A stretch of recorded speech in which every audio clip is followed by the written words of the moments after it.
connected in that interdependent web of existence. For some, families, couples, friends, co-workers, all of us who gather in worship here on Sunday mornings, those connections are obvious. But I see the strands of the web reaching beyond the obvious. My faith is that my actions will affect people I will never know in ways I can't even conceptualize, and that my life will be shaped, has been shaped in ways I can't see by people I will never meet. Mine is a faith that says human beings experience, see, feel, are guided to those connections in different ways. For some, it is silent meditation. For some, the connections are revealed in words or music or by the stroke of a brush. For many, most, it is the teachings of a prophet or the Son of God. But however people experience those chords of connection, my faith is that the experience inspires most people, most of the time, to choose to act out of love or caring or charity, which I guess is the same thing. So I guess my faith is in faith. Mine is a faith that tells me I am connected to people I don't agree with, that I will be angered by, that I do not like, and may have a hard time respecting. And mine is a faith that challenges me to honor their worth and dignity, to know or at least trust that they too struggle to share and receive gifts of love and kindness, that we will all fall short sometimes, that while we cannot simply ignore each other's questionable acts, we also should not define each other by those acts, even in an election year.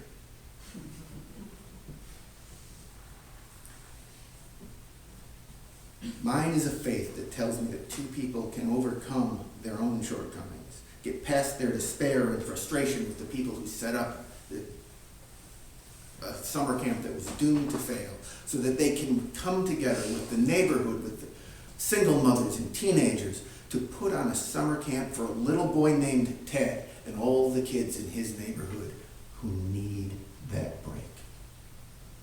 Mine is a faith that knows the moral universe has a long arc, and even though I cannot calculate its curve, even though I cannot see where it ends, mine is a faith that says I am sure it bends toward justice in the small ways and the big.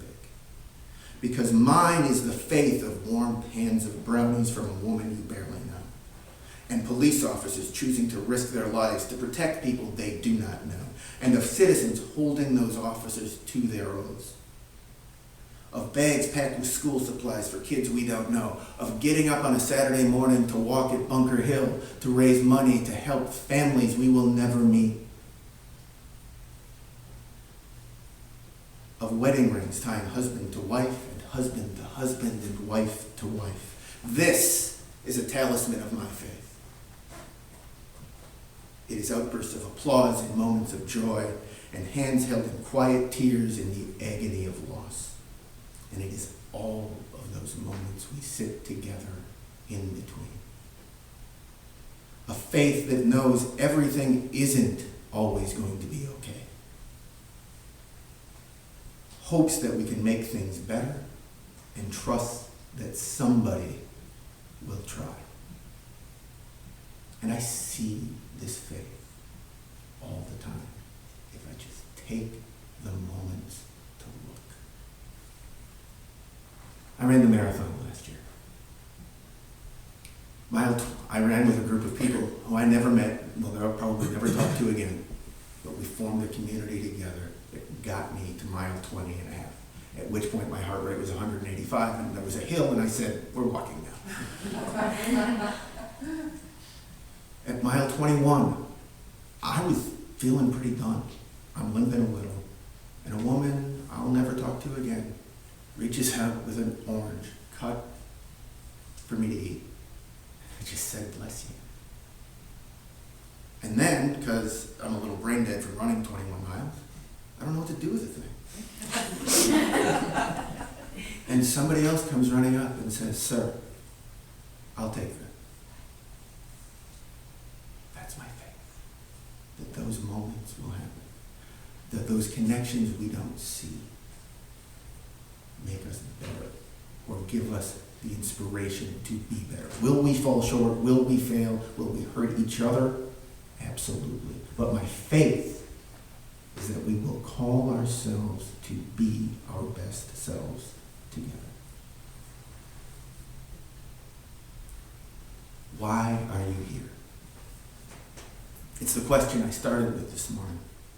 And it's the question Kate Braystrup was asked when she began as a seminary student after her husband Drew died. You don't really believe in God, do you? That's the question Kate Braystrup's skeptic brother emailed to her when she started at the seminary. Years later, she answered both of those questions with this statement of faith. Dear professor, dear brother, it is possible that God is the way Annie Payne used to lean her old head against my shoulder, trusting me as I held her on the bedpan.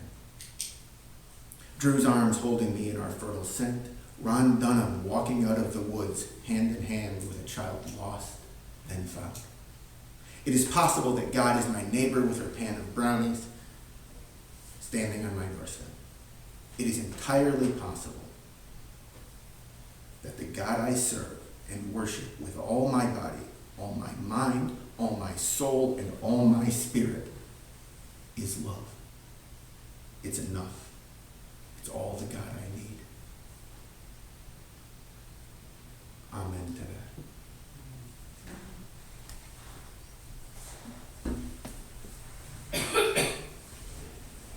And now, slight change in the plan.